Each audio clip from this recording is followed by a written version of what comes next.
Sizin həyatınızda əgər bu cür məqamlar varsa, deməli düşüncələrinizdə hökmdar deyilsiniz. Bəzən xoşbəxt oluruq, ancaq qorxuruq ki, bu bizim əlimizdən çıxacaq.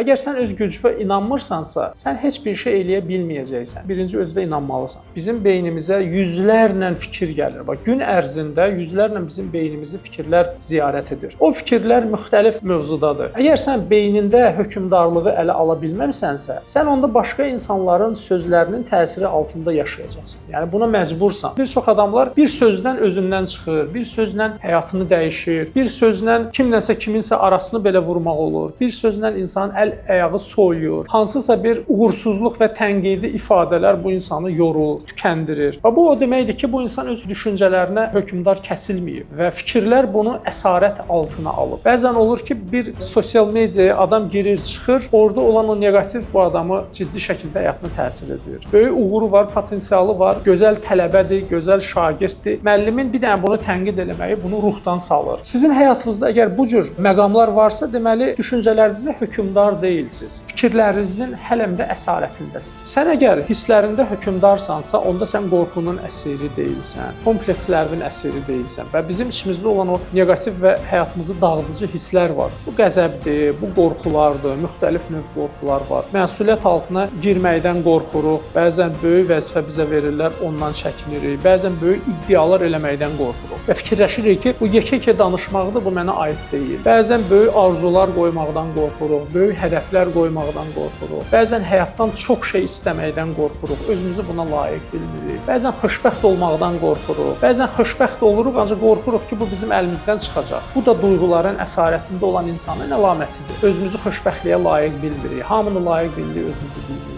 Əgər yenə də bu haldayıqsa, bu o deməkdir ki, hisslərin əsarətindəyik, qorxuların əsarətindəyik və duyğularda hökmranlıq etməmişik. İqtidar bizim əlimizdə deyil. Elə insanlar görmüsünüz, həyatı xaosdur. Yəni bu insanın həyatında bir qrafik yoxdur. Duracağı vaxt bəlli deyil və yaxud da bu insanın həyatında, yəni rahat bir şəkildə bu insanın planları dəyişir, bu insanın həyatında sistem yoxdur. Əgər sistem yoxdursa, bu insan öz davranışlarına və öz həyatına, öz qaydalarına hakim kəsilməyib. Belə bir insan ətrafdan gələn təsirlərin istiqaməti ilə bu gah o tərəfə gedəcək, gah o tərəfə gedəcək və nəticədə də bu insanın konkret sabit bir nizam intizamlı yaşamadığına görə bunun uğur qazanması həqiqətən də həyatda çox çətin olacaq və adətən də uğursuz insanları bu cür görərsən. Xaotik həyat tərzinə malik olan insan. Həyat nizamlı olmalıdır və nizam insana uğur gətirir. Bu həqiqətən ciddi bir məsələdir və mən sizlərə burada dediyim sözlərin hər birini şəxsən öz həyatımda yaşamışam.